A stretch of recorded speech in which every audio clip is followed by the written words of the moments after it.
Olá, o meu nome é Mário Redondo e interpreto o Bispo de Leiria em Fátima Opera Rock, o musical de Filipe Laféria. Neste podcast vou dar-vos a conhecer cada um dos elementos do enorme elenco deste espetáculo estreado em dezembro de 2024. Bem-vindos ao Confessionário do Sr. Bispo. Ora então, muito boa noite. Cá estamos mais uma vez no Teatro Politeama e hoje tenho comigo Marcos Marques, que é um nome artístico absolutamente extraordinário. Gosto imenso. Os meus pais eram muito criativos. Eram? Ou seja, tens mesmo esses nomes? Tenho mesmo esses nomes. Não é nome artístico, não inventaste? Quer dizer, é nome artístico, mas não... Sim. Mas são mesmo os teus nomes. São mesmo os meus Marcos. Marcos André Marques. Maravilha. Marcos André por causa do locutor da rádio do Oceano Pacífico.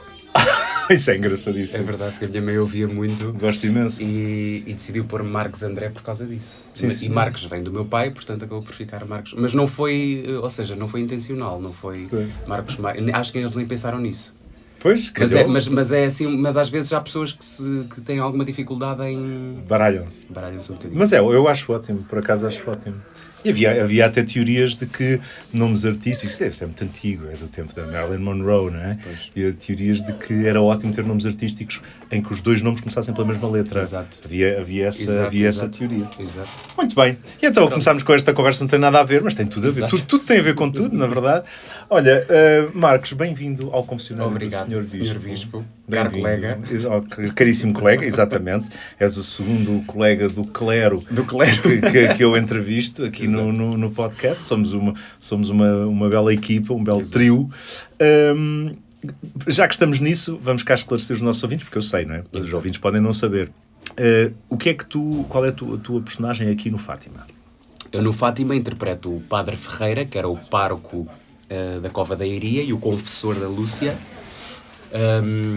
E é um homem duro, firme, que inicialmente pensa até que as visões não seria propriamente a Virgem, a Nossa Senhora a aparecer, mas poderia ser outra coisa, como por exemplo o diabo. Acreditava que era uma imagem do diabo e não propriamente a imagem da Senhora, mas que depois, ao longo do desenrolar da história, vai-se percebendo que ele começa a ficar crente naquelas aparições e depois cria, inclusive, uma comissão de averiguação, de investigação para questionar as aparições e para interrogar os pastorinhos, e foi uma figura decisiva e central neste fenómeno, na consolidação deste fenómeno de Fátima. Exatamente. Portanto, isto para quem eventualmente não tenha já percebido pelas tuas palavras e quem não tenha visto o espetáculo, esta personagem existiu mesmo. Portanto, é uma personagem real. Portanto, tudo o que tu estás a dizer são mesmo coisas que nós sabemos sobre estas pessoas que viveram naquele momento. Sim. Muito bem. Ora, aqui no confessionário, nós só temos uma pergunta, que é: como é que tu chegaste aqui? Como é que tu chegaste ao Fátima?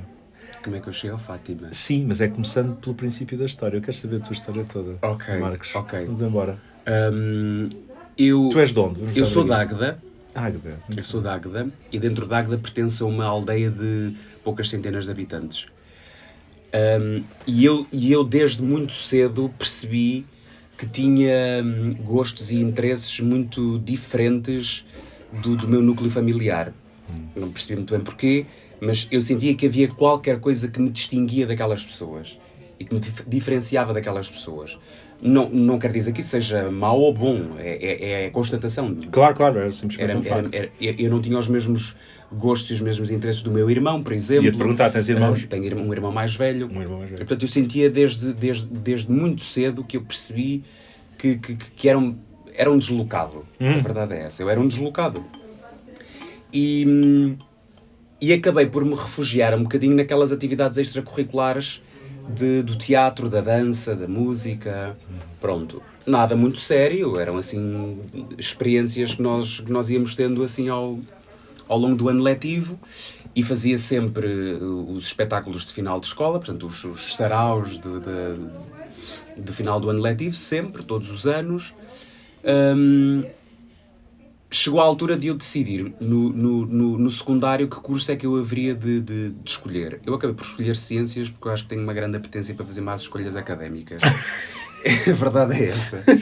Acabei por escolher ciências um bocado naquela perspectiva de é um terreno mais seguro, provavelmente não vou desiludir a família, acabei por desiludir mais tarde, mas... Só adiaste o inevitável, exatamente, então. Ok. Adiei um bocadinho isso. Portanto, ainda estamos em Águeda. Ainda estamos em Águeda. Estamos em Águeda, no Exatamente. ensino secundário, Secundário. quando vais para o 10º ano e, portanto, tens que fazer essa escolha. Fazer a escolha de... Exatamente. E escolhi ciências, o que foi uma coisa completamente idiota, porque eu detestava matemática, eu detestava fisicoquímica, eu detestava tudo o que tivesse a ver com números. E bem foi, jogado, então. Foi ótimo. Foi assim um tiro no pé daqueles... Mas pronto, mas lá acabei e fiz e pronto. Mas nessa altura eu já fazia balé clássico. Ok. Em Águeda. E quando foi para decidir o que fazer para o ensino superior, eu tinha plena consciência de que não quereria nada relacionado com ciências, embora fosse um terreno seguro, a minha família achasse... Nunca me disseram diretamente, mas eu percebia esse lado de ser consciente, vai para uma zona mais segura, vai para algo que te dê um futuro mais... Mal te pergunto, os teus pais trabalhavam em quê? Os meus pais trabalhavam na empresa da nossa família. Nós temos uma empresa de bicicletas. Muito bem. E toda a família trabalha na empresa, portanto... Entretanto, os meus pais divorciaram-se já há alguns anos, mas todos eles trabalhavam nessa empresa. A minha mãe era gestora da empresa, o meu irmão também, os meus tios, a minha avó, o meu avô. A empresa fundou-se com o meu avô, depois ele foi delegando. E essa era uma das coisas que eu não queria de todo para a minha vida, porque sentar-me à mesa e o único tema de conversa ser bicicletas e negócios e coisas não era propriamente uma coisa que me fascinava muito. Portanto, isso era uma coisa que já estava claro, era o que é que não querias. Não queria, eu não queria. O que é que querias é lá ir. Exatamente, não é? portanto, o que eu queria descobri muito mais tarde. Certo. Mas ir para a empresa da família não queria de todo, seguir ciências para o ensino superior não queria de todo.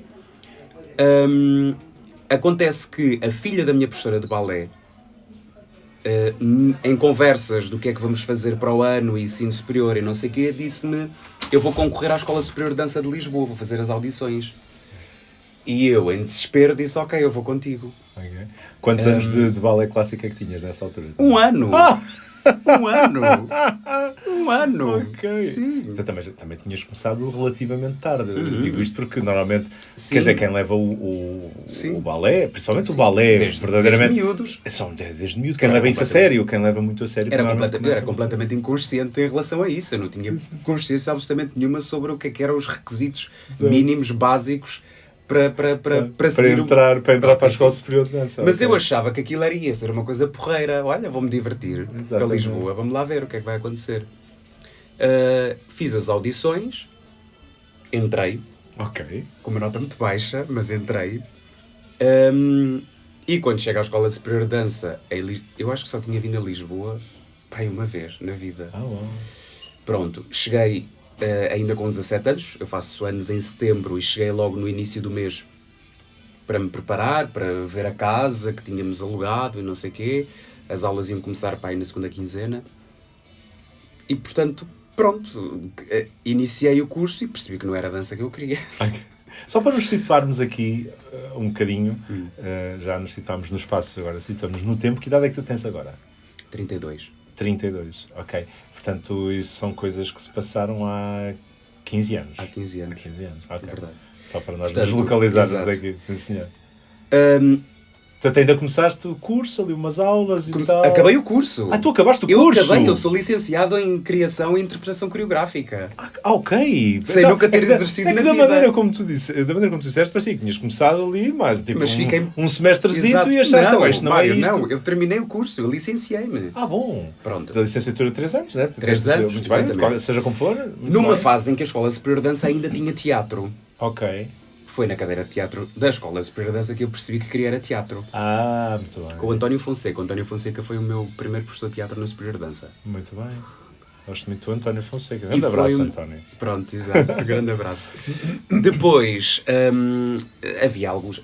Aquilo foi numa altura em que estávamos a entrar já naquele período troiquiano em que de repente, portanto, o meu terceiro ano da Superior Dança foi o último ano de teatro, porque todas as cadeiras que não eram assumidamente do curso de dança, chegou a essa fase complicada da crise e eles removeram todas essas cadeiras. Certo. Portanto, eu acabei por ser um sortudo, porque acabei por perceber o que é que eu queria fazer.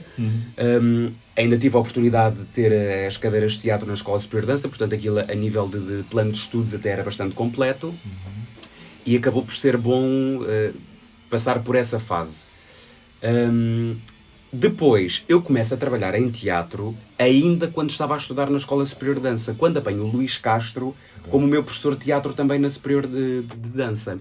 Foi uma interação muito gira com ele, porque trabalhámos poesia erótica e satírica e foi assim uma coisa muito divertida, fizemos um espetáculo muito divertido e ele convida-me para trabalhar com ele nesse ano num projeto que ele estava a construir na Carnart.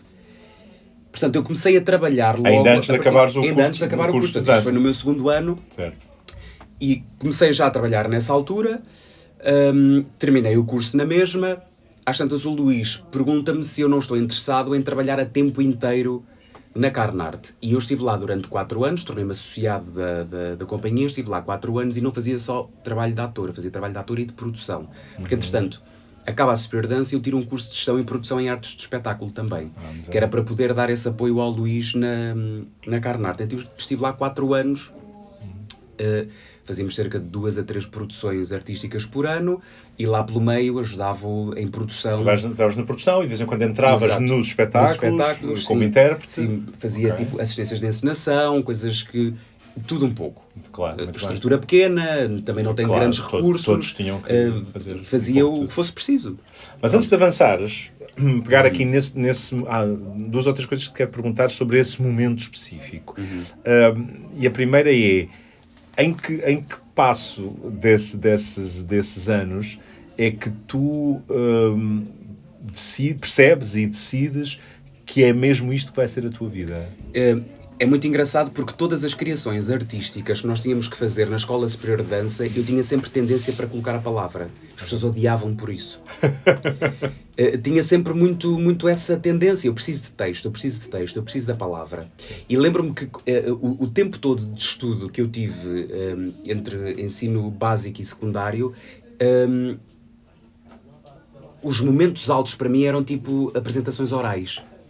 A comunicar com os meus colegas. Certo. E acabava por ser uma boa forma de eu comunicar com eles, que é, não éramos todos amigos, não é? Mas de repente eu sentia que quando o palco era meu, eu conseguia chegar a toda a gente e olhar mesmo nos olhos daquelas pessoas de quem eu não sou amigo. Certo. E de repente aquilo tornava-se num momento para mim muito interessante. E os professores de português gostavam muito de mim por causa disso, porque... E depois punham-me a fazer coisas pontuais, por exemplo, este ano vais ser tu a apresentar o sarau da escola, vais não sei o quê, porque tens uma boa dicção, porque tens não sei o quê. Eu acho que foi a partir daí que eu percebi claramente que a palavra tinha que estar no meu... fazer a parte da minha vida profissional. Aí, de uma forma quase mais vocacional. Sim. Mas depois num sentido mesmo prático, de perceberes, não, aconteça o que acontecer, eu vou tentar que este seja o meu ganha-pão. Sim. Também foi aí, ou um bocadinho mais tarde? Acho que isso foi percebendo, ou seja, eu comecei a ter o gosto, aquilo foi crescendo, e eu acho que só muito mais tarde é que eu percebi, não sei concretamente o momento, mas sei que foi muito mais tarde que eu percebi, esta vai ser a minha profissão. Isso. E já foi muito depois da Superior Dança, já foi depois de ter trabalhado com várias pessoas, vários projetos, e sempre muito consciente que isto pode terminar, eu de repente posso deixar de gostar disto, mas quero perceber no tempo como é que isto se vai processar, e acho que cheguei ali a uma determinada altura que percebi, ok, não, esta vai ser a minha profissão. Sim, porque às vezes é difícil apontar um momento, não é? Porque às vezes é mesmo um crescendo, eu tive que fazer um pequeno percurso até perceber. Até perceber. Por exemplo, saber que não queria ser bailarino, depois estou na primeira semana, na Escola Superior de Dança. Mas o querer ser ator e fazer disto profissão, acho que foi espaçado no tempo e tive que passar por um processo. Tive que passar por um processo, por exemplo, de estar a trabalhar numa companhia de criação artística relativamente pequena, e perceber quais é que eram as necessidades para manter uma estrutura, conhecer várias pessoas da área, passar de trabalhos experimentais, mais conceptuais, para depois teatro musical, que são coisas completamente diferentes. Claro. E de repente penso que tudo isto me interessa. De diferentes maneiras, mas tudo isto me interessa. Estás na tua praia, estás na tua casa, digamos assim. Ok. Sim. E outra pergunta que te queria fazer ainda sobre esse momento, esses 3, 4 anos, que é como é que foi para ti a experiência do desenraizamento, agora geográfico, ou seja, de vires para Lisboa, de estares em Lisboa, teres vindo sozinho, teres deixado a tua família em Águeda. Foi uma libertação absoluta. Eu acho que a minha vida começou aos 18 anos. Eu sinto que a minha vida começou aos 18 anos, a partir do momento em que eu saio de casa e me torno uma pessoa independente. Sentias-te limitado? Lá. Muito limitado. Muito. A todos os níveis, a nível de relação com as pessoas, até mesmo do ponto de vista familiar, havia sempre, tirando algumas pessoas muito próximas da minha família, que essas sim me orientaram no sentido de vamos conhecer teatro, vamos ver cinema, 90% da minha família não é assim, 10% é ali um núcleozinho. E, portanto, estimulou-me. Ao vir para Lisboa foi uma libertação e foi um abrir de possibilidades. Foi. E, portanto, abraçaste isso. Conhecer pessoas completamente diferentes, realidades diferentes, claro. O embate com esta coisa de agora vais ter que desenrascar. Exato, ganhar a vida, pagar a renda. E isso, pensando que não, a independência e o teu autossustento é uma coisa que te enrijece. Faz-nos crescer. Sim, e eu precisava disso. Eu precisava mesmo disso. Portanto, foi para mim... Sempre tu tens aí dois fatores muito engraçados, uma forma de expressão na tua história, que é esse lado, por um lado, de vires de um meio que tu próprio definiste como muito pequeno, não é? Disseste uma zona específica com centenas de habitantes, fora dos centros, não é? Na periferia, mas por outro lado, teres uma estrutura familiar que ao mesmo tempo poderia ter sido uma redoma, uma redoma até no sentido protetor. Sim. Uma família que já tinha uma empresa, onde tu sabias que se quisesses ter um futuro e se aquilo te agradasse, estavas assegurado e tu quiseste sair debaixo dessa asa, digamos assim, para ir à procura de uma coisa. Foi o que o meu irmão fez. O meu irmão optou pelo justamente, ou seja, lugar seguro de isso seria sempre uma possibilidade. A minha vida aqui. Era sempre uma possibilidade. Claro. Portanto, tu não vinhas a fugir, desculpa-me utilizar a expressão, tu não vinhas a fugir de uma situação de necessidade ou de não ter opções ou do nada. Não, te vinhas a fugir de uma situação onde até poderias ter um conforto, completamente. Mas tu recusaste esse conforto. E podias estar muito bem na vida agora. Podias estar muitíssimo para ires à procura de uma coisa que te fizesse encontrar mais o que tu és. Havia alguma coisa que me movia, eu ainda não percebia bem o que era, mas eu sabia que não era ali. E, portanto, esta ideia, se calhar, completamente inconsciente de vou fazer as audições para a Escola Superior de Dança, foi inconsciente, mas foi isso que definiu depois todo o meu futuro. Claro, porque também era uma porta de fuga, digamos assim. Viste ali aquela possibilidade de que resolveste agarrar. Disseste tem uma coisa muito engraçada em relação aos tais 10% da tua família, porque é uma pergunta que eu também costumo fazer em quase todas as entrevistas deste podcast e que agora vem a propósito. Tu eras espectador de teatro? Enquanto criança e enquanto jovem? Não eras espectador? Não. Pois lá está, também estavas num meio onde era difícil, ou seja, terias sempre que te deslocar para ver teatro, podias se calhar ter acesso a algumas coisas na televisão. Era espectador de cinema, de teatro, de teatro não, de cinema, porque esta parte da minha família, e estou a falar de uma parte da minha família que não é propriamente núcleo familiar principal, é uma prima da minha mãe e a filha e o marido, portanto eu chamo os meus tios e a minha prima, apesar de não ser propriamente tios e prima, mas prima mas não são tios, não são tios. Relacionei-me, desde muito pequeno, relacionei-me muito bem com eles e encontrei ali um núcleo. São professores, a minha tia é professora de inglês e de alemão, o meu tio é professor de história, e sempre foram pessoas que, do seu ponto de vista intelectual, muito mais interessantes para mim, que me puxavam. Onde encontraste uma cumplicidade, digamos assim, não é? E que me incentivavam, vamos ao cinema, vamos passear, vamos ao museu, vamos viajar, E isso para mim foi uma porta aberta para conhecer outras coisas. Mas depois de vires para Lisboa, já te tornaste mais espectador de espetáculos? Claro, sim. Pois aqui já foste à procura, não é? Aqui, logo, claro. Logo que chegaste, começaste logo a ver coisas e a absorver. Claro, tudo o que havia. Às vezes olhava para os dias da semana e era todos os dias a ver coisas. E até aquela coisa de, então quando és aluno, se não vê, se existe algum dia em que não vês... Até te ficas a sentir mal, porque de repente... Claro, podia estar aqui a ver qualquer coisa, não é? A absorver mais qualquer coisa. Não, eu percebo, porque isso também vem... Há uma sede, não é? Claro. A pessoa chega ali aos 17, 18 anos e viu muito pouca coisa e interessa-se por este mundo. Sim. De repente há uma sede de ver coisas, ver coisas diferentes. Agora, eu gostava de ver, mas não tenho tempo. Já estou nessa fase em que já não tenho tempo para ver. Percebo-te muito bem. Percebo-te muito bem. Isso também, eu lembro perfeitamente que isso aconteceu comigo. Lembro-me bem do tempo em que eu ia ver tudo o que havia, tudo, teatro amador, inclusivamente. Não havia tanta coisa na altura, estou-me a falar dos anos 80, final dos anos 80, não havia tanta coisa como há agora, e então eu ia ver tudo o que era profissional e também o que era amador. Eu via tudo, basicamente. E agora é que não consigo ver nada, lá está. Mas também é sinal que estamos noutra fase da nossa vida e que estamos a trabalhar. Ainda bem. Que é bom sinal. E então, voltando mais ou menos ao ponto em que tu estavas, tens essa experiência na Carnarte durante 4 anos, e depois? E depois faço uma viagem de 1 mês para o Canadá, porque a minha mãe estava imigrada no Canadá, nessa altura, e eu decidi ir 1 mês para lá, para me afastar um bocadinho eu não precisava de sair da Carnarte. Eu se calhar até agora estaria lá, porque eu sempre tive uma grande cumplicidade com o Luís e entendíamos muito bem, mas eu cheguei, foi àquela fase da minha vida, eu preciso de desenvolver outras coisas, eu preciso de me dar a conhecer também noutros meios artísticos que não neste tão de nicho. Tu consideras que a tua estreia profissional como ator foi na Carnarte? Foi na Carnarte. Foi. E o que significa que durante esses 4 anos, ou quando chegaste a esse momento dos 4 anos, não tinhas tido outra experiência profissional como ator, a não ser na Carnarte? Fui tendo algumas pequenas pelo meio. Ok.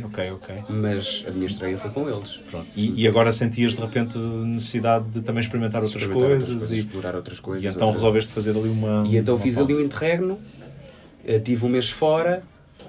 Quando regressei a Portugal, havia umas audições. Havia umas audições para teatro musical, eu já gostava de cantar, vou experimentar, não sei quê. E fiz o Corcunda de Notre Dame, a primeira versão de todas da Caixa de Cena, que é a companhia do Ricardo Castro. No Auditório Carlos Paredes, okay. a primeira versão, porque eles tiveram 2 versões. Comecei aí, depois passo para a Plano 6, a fazer os infantis. Da Plano 6, entretanto, tive umas experiências em cinema e em televisão. Depois passo para a revista no Parque Mayer, durante 2 anos. Calma. Já estás a avançar muito. Não, porque aí essa descoberta do teatro musical também me suscita aqui uma pergunta que é importante. Como é que te aparece o canto? Vamos lá saber. Essa história do teatro musical, não sei o quê, como é que tu... Desde quando é que tu cantas? Desde miúdo, na verdade, mas sempre muito tímido, muito escondido. Ok. Fazia umas cantorias em casa e quando aparecia alguém eu calava-me... Era para ti, era mais para ti. Era uma coisa muito... Era sozinho porque como não tinha muita confiança ainda, não gostava que ninguém... Não queria que ninguém me ouvisse. Certo.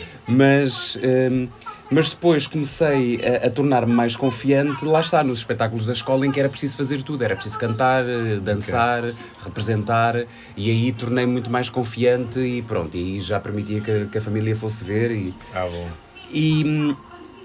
Mas no curso de dança vocês não tinham nada de voz. Tinham voz. Isso é muito giro, é muito completo mesmo. Sim. Pelo menos era nessa tua altura, não é? De voz e de...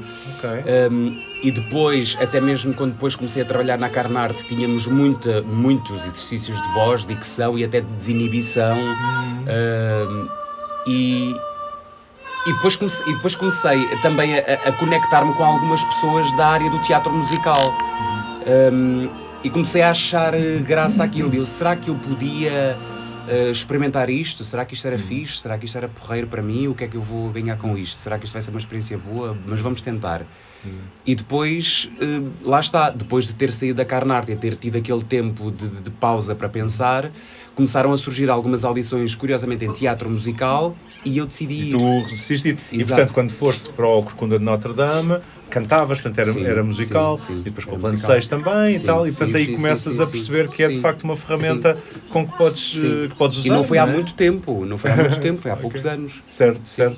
Pois, começando a fazer contas, de facto não foi assim há tanto tempo. O Plano 6 foi pouco depois da pandemia, portanto 2021. Pois, exatamente. Portanto não foi assim há muito tempo. Exatamente. E depois logo a seguir a isso, vais para o Teatro Maria Vitória, para o Quarto Maria Vitória. É também através de uma audição? Foi através de uma audição, eu já tinha feito... Portanto, eu tinha feito uma audição para a revista anterior à revista do Centenário, mas não fiquei nessa revista. Entretanto, o Flávio Gil, como me tinha visto nessa audição, convidou-me para trabalhar na companhia dele em teatro musical infantil. Ok. E trabalhei com a Camarote, que é a produtora dele, ainda durante algum tempo. No ano a seguir, eu estava num dos ensaios com a Camarote e percebi que havia audições para a revista do Centenário e disse ao Flávio, vai haver outra vez audições para a revista? E ele, vai, eu acho que tu devias ir. E eu, ok, pronto. Fui fazer as audições e fiquei na revista do Centenário. E que o Flávio era encenador dessa revista, exatamente. Sim. Ok. Portanto, ele quando ele diz isso já vai um bocadinho, eu acho que ele já vais debaixo do olho, eu não é? tenho ali um papel que se calhar tu eras porreiro para fazer. Ok. E acho que foi um bocadinho isso. E pronto, e portanto tive depois de 2 anos no Maria Vitória. Gostaste da experiência de fazer a revista à portuguesa e do Maria Vitória? Muito. E também muito na perspectiva de público, que é de repente aquilo é para eles. E não há aquela coisa de estamos só nós. Parece que há aquele. Eu gostei muito daquela ideia de triângulo de contracena, que é com o colega e depois quase perguntar ao público, não é? Pescar o olho, aquela coisa. Certo. Isso desinibiu-me de tal forma que eu fui ganhando confiança, cada vez mais confiança em estar no palco e neste contacto direto com as pessoas, que para mim foi muito importante depois para várias coisas que surgiram depois disso. É muito giro porque é um leque, digamos assim, muito alargado, que para quem tem uma experiência, quem vem da Carnarte, e para quem nos esteja a ouvir e que não conheça tão bem o trabalho do Luís Castro e da Carnarte, mas é um trabalho muito mais experimental, muito mais de autor, até explorando uma área que foi praticamente criada pelo Luís Castro, que é a área da Perfinst, ou seja, da performance e instalação, um trabalho muito de autor e muito experimental, como eu já disse, e depois passar para a revista, que é quase a antítese disso, não é? É uma coisa muito, como tu dizes, muito para as pessoas, muito com essa preocupação de integrar o público e muito popular. Exatamente, e é giro tu sentir-te bem e aumentar a vontade nesses dois quase extremos, não é? Mas sinto-me bem e dedico-me a 100% nos dois registros. Com certeza, não devido, claro. Porque todos eles me ensinaram coisas muito distintas, mas depois muito importantes. Que há coisas que eu ainda hoje em dia me lembro do Luís. Claro. E o Luís, de certeza, olha, experimenta desta forma. Certo. E depois eu vou ao encontro destas coisas que... Dessas coisas que fui ouvindo e que acabaram por ficar. Claro. Portanto, é engraçado, é muito engraçado essa mudança de registro e tu conseguires abraçar as diferentes formas de estar em palco. Claro, porque são diferentes atitudes e usam diferentes ferramentas expressivas, não é? É muito engraçado que a primeira personagem que eu fiz na Carnarte com o Luís foi um padre. E há muita coisa neste Padre Ferreira que eu tenho a certeza que eu acho que eu montei muito este padre a pensar no Luís. Engraçado. Naquilo que já tinha feito e a cena do cerimonial, o ritual,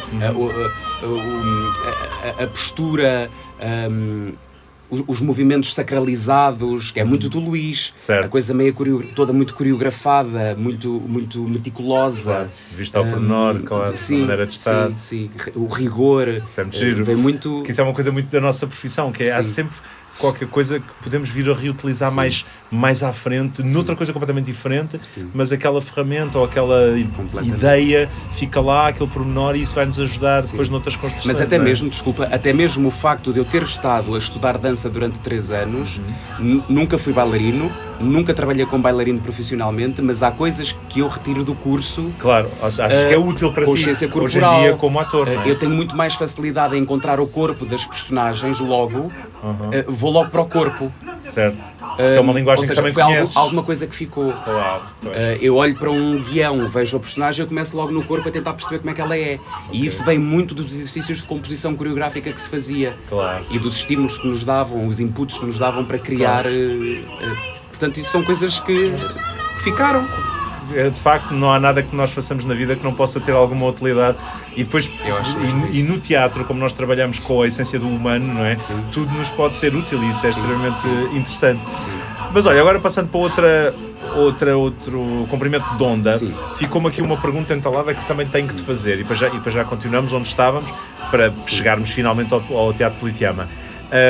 E que é, como é que a tua família reagiu à tua escolha de vida profissional? Não reagiram. Ou seja, até hoje estás à espera.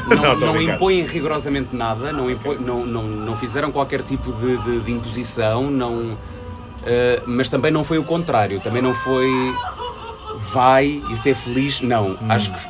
Acho que sofreram em silêncio durante algum tempo, não me cortaram as asas de maneira nenhuma. Certo. A minha mãe pagou-me os estudos durante o tempo que estive e tudo, pronto, e casa e tudo mais.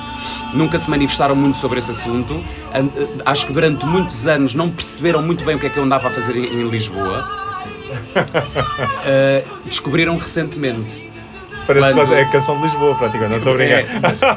Mas acho que perceberam recentemente quando me viram pela primeira vez no Maria Vitória. Ok. E aí perceberam, ele está a fazer isto. Ok, portanto, a primeira vez que a tua família veio ver-te como profissional foi no Maria Vitória. Já tinhas feito uma série de coisas. Claro, tinhas feito coisas na Carnarte, tinhas feito coisas para o público infantil. Já tinha feito novela e aí já perceberam, ele está a fazer novela, ok. Tinham-te visto na televisão. Viram na televisão, não sei o quê, ok, já começamos a perceber mais ou menos o que é que ele está lá a fazer. Era dança, depois já não era, depois andava a fazer umas coisas estranhas que ninguém via e que ninguém conhece.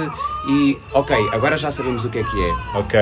E depois comecei a perceber que aí, só nessa altura é que foi, ok, estamos aqui para ti, para o que tu precisares, já sabemos que estás feliz, já sabemos que conseguiste materializar a tua arte e agora já é o Marcos ator, o meu filho, o meu neto ator, já estão muito mais descansados porque percebem que eu estou bem, que tenho trabalho, estou mais ou menos estabilizados e pronto.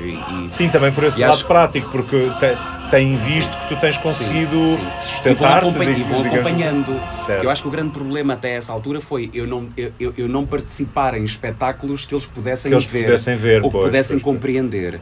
E portanto, acho que aquilo estava ali numa bruma, teve numa bruma durante muito tempo. Certo. E agora foi aquela coisa de, agora já podemos acompanhar, sabemos o que é que ele está a fazer, as pessoas, os nossos familiares todos sabem, os amigos, as pessoas, os conterrâneos sabem e todos apoiam e gostam. E pronto. Isso também é uma vantagem de repente começar a fazer espetáculos que são para um grande público, não é? Como por exemplo aqui no Politeama. Foi e de repente até os conterrâneos já vêm ver, não é? Vêm nas caminhonetes. E isso dá ali uma espécie de uma visibilidade interna, digamos assim, na família. Sim. Acho que foi isso que aconteceu. Ok, então agora já digeriram um bocadinho melhor. Já estão então, nessa leva, nessa linha de tempo que estávamos a seguir, estás no Maria Vitória, fazes 2 revistas, é isso, e depois é para essa altura que surge o Politeama? Como é que isso acontece? O Politeama surge, eu ainda estava a terminar a segunda revista, e surgiu uma audição aqui no Politeama, a revista ia terminar no final de maio, esta audição surgiu em abril, no mês anterior, e eu decidi vir, lá está, porque também já estava à procura de outras coisas para fazer. Certo.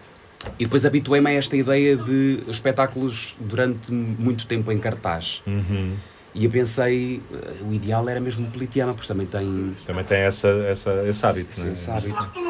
E vim fazer a audição, sem saber para o quê, para que espetáculo é que era, Pouco tempo depois, o Paulo Ferreira ligou-me a dizer que o Sr. Filipe tinha gostado, mas que ainda não sabia muito bem o que é que eu ia fazer no infantil, na Bela e o Monstro, porque inicialmente eu comecei com umas personagens, ou seja, não havia nada definido para mim. Certo.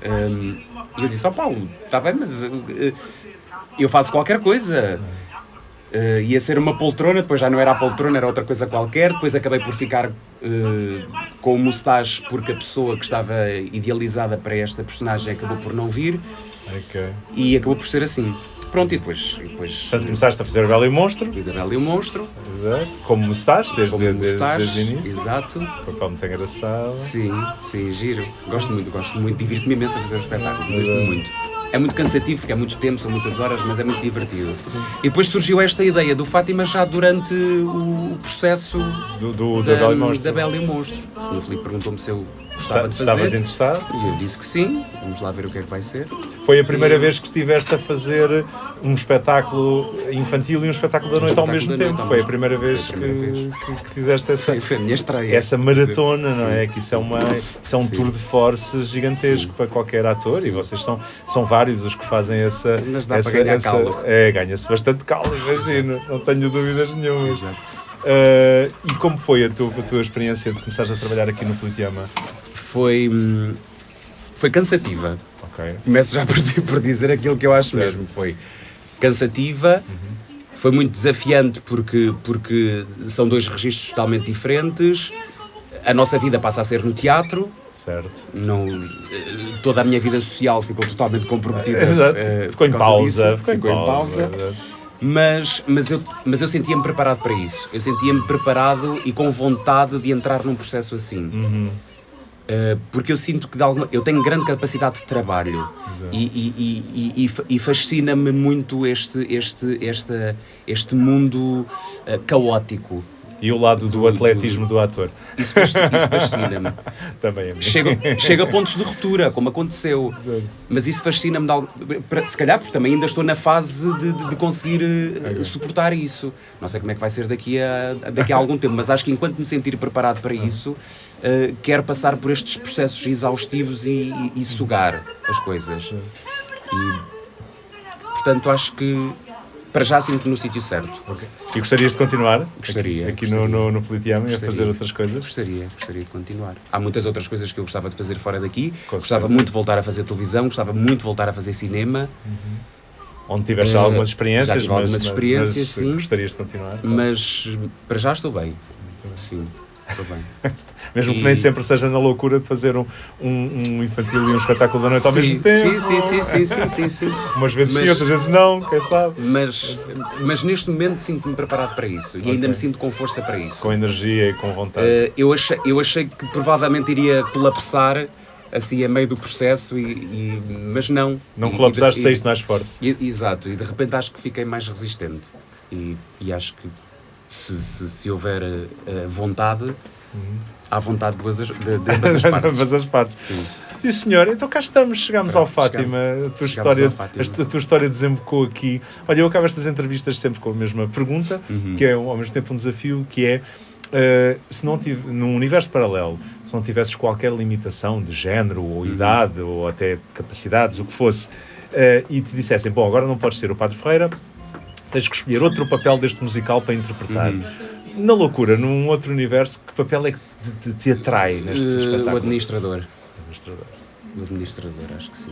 Ou a basófia. Para fugir um bocadinho ao lado sério. Ou a basófia ou o administrador, que são opostos. Sim, mas se for para fugir do lado sério, era o basófia.